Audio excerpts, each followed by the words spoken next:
तुमने अपने इस छोटे से घर में भी हमारा कमरा हवादार बनवाया, लेकिन अफसोस बस इस बात का है कि जगह कम होने की वजह से तुम इस घर में पूजा करने के लिए कोई खास कमरा न बनवा सके।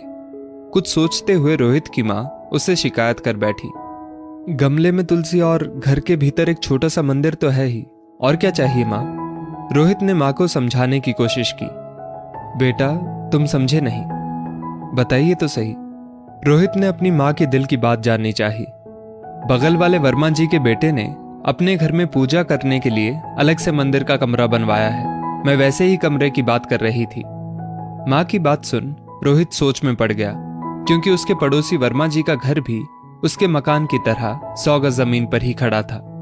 असल में एक ऑटोमोबाइल कंपनी में छोटी सी नौकरी करने वाले रोहित ने वहां किराए के मकान में रहते हुए अपनी मेहनत और बचत से एक छोटा सा प्लॉट खरीद लिया था।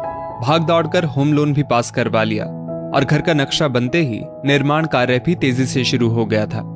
उस नए बने घर का गृह प्रवेश अपने माता पिता के श्री चरणों से करवाने के साथ साथ रोहित ने अपने पड़ोसियों को भी आमंत्रित किया। सब कुछ अच्छे से निपट गया था। बिना अपने माता पिता से कोई आर्थिक मदद मांगे रोहित ने अपना खुद का मकान बना लिया था। ये देख रोहित के माता पिता फूले नहीं समा रहे थे। ऊपर से बेटा बहू का उनके प्रति आदर सत्कार उन्हें हमेशा से अप्रतिम सुख की अनुभूति कराता। पड़ोसी भी मेल मिलाप वाले मिल गए थे और आज तो पड़ोस में रहने वाले वर्मा परिवार ने रोहित के माता पिता को खुद अपने घर पर चाय के लिए आमंत्रित किया था। लेकिन अभी अभी उसके पिता के साथ वर्मा जी के घर से लौटी अपनी माँ के मन की इच्छा जान रोहित का मन उसे भीतर ही भीतर कचोटने लगा। बेटे के चेहरे के बदले भाव देख वहीं बगल में बैठे अखबार पर सरसरी निगाह डालते रोहित के पिता अखबार से नजरें हटा माँ बेटे के बीच हो रही चर्चा में शामिल हो गए। बेटा, एक और खास बात है वर्मा जी के उस मकान में। वो क्या पापा?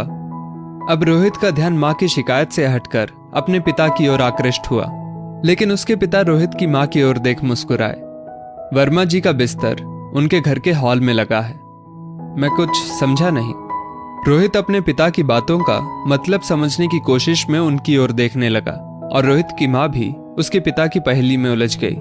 लेकिन रोहित के पिता ने बिना एक पल गंवाए अपनी पहेली को सुलझाया। असल में वर्मा जी के बेटे ने पूजा करने के लिए मंदिर जैसा कमरा तो बनवा दिया, लेकिन अपने उस घर में अपने माता पिता के लिए कोई कमरा ना बनवा सका। रोहित हैरान हुआ, लेकिन रोहित की माँ सोच में पड़ गई। लेकिन रोहित के पिता ने स्नेह से बेटे की ओर देख उसे गर्व की अनुभूति करवाई।